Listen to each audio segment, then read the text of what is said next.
Hello, my name is Frederick Banker. I do apologize for the wait. It's just been pretty busy couple weeks, so I do apologize, but I'm trying to get things back on track and hopefully I can get things out more frequently as, I get things done in a quicker fashion. But for right now, I don't really have a specific kind of topic. I do want to talk about Europe and just how I think things are going to go. Because just kind of give a background with Europe and how things are going with them, they're kind of in a tight spot, to say the least, um, in terms of how they're dealing with the Russo-Ukrainian War, how they're dealing with their relationships with the United States, and how they're dealing with, the People's Republic of China. And this has gotten to a point where Europe is kind of like at a crossroads as to like where should they get their support and in terms of like military and economy, and can they go their own way, can they go into their own own sort of direction. But to start things off, we should go to more familiar ground in the United States, the relationship between Europe and the United States. And they've been having a tight-knit relationship pretty much since the end of World War II, so for the past 80 years. But kind of things are kind of unwinding as American interests and European interests are not seeing eye to eye with each other, and so that's causing a bit of an issue in terms of trade, in terms of military, and how to deal with things such as Russia and China to a lesser extent. And this has drawn Europe to us to answer a question, or to answer the question, you know, can they rely on the United States for help? Can they rely on America to help them out as they kind of go forward in the world? And so Europe has also been looking to China for economic support. And just today, I've heard news that China has overtaken the United States as Germany's top Germany's top trading partner.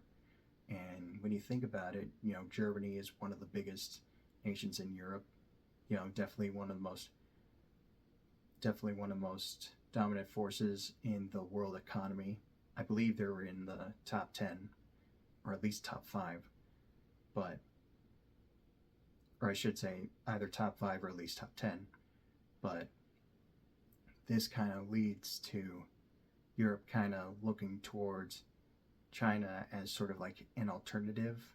And what I think is mainly happening there is more of kind of like not necessarily coercing, but kind of like giving Americans kind of like a counter incentive to not go through with, say, the tariffs. Basically saying that if you go through with these tariffs, we're going to go forward with China, we're going to go forward with other countries. I've also heard India, they've been doing trade deals with India and are trying to basically say that you're either going to kind of reinstate the old deals, the old trade deals, or we're going to look towards other people to kind of mitigate, the American economic dominance in Europe. But there's also the third option in Europe trying to go its own way.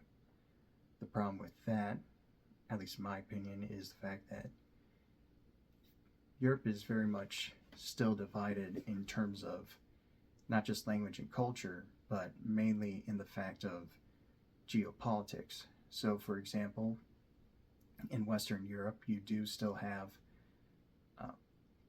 territories in Southeast Asia owned by the British and the French, and they want to protect it from, say, a major China or a major war in the South China Sea.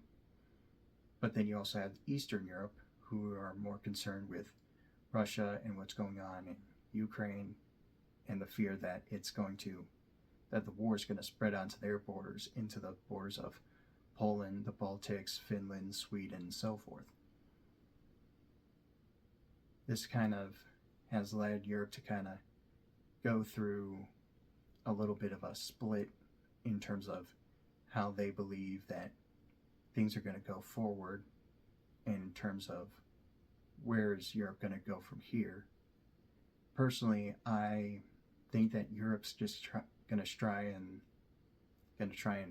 balance things out between the major powers of the United States and China, and to a lesser extent India.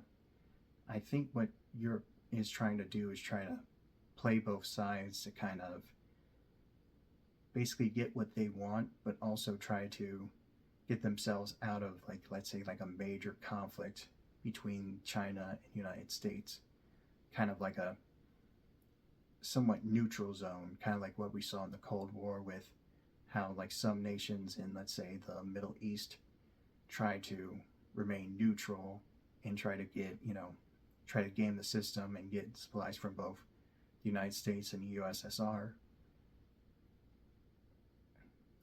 But it's only going to be a matter of time to see how things are going to go in Europe.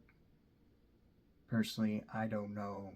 I think we're just going to have to wait and see how things go between China and the United States, especially given how under the Trump administration and under the Xi Jinping regime, both sides of the Pacific have kind of been at odds with each other, and it's only going to be a matter of time to see how things are going to pan out, hopefully peacefully. Hopefully we can have like a peaceful economic rivalry, but we'll just have to see how things go from there. But what do you guys think? Do you think Europe's going to be in a good spot after all this time, or in the present future? Or do you think Europe's not going to be in the best of places after a good couple of years? Let me know in the comments below. Remember to like, comment, and subscribe, and hope you have a wonderful day. Stay blessed.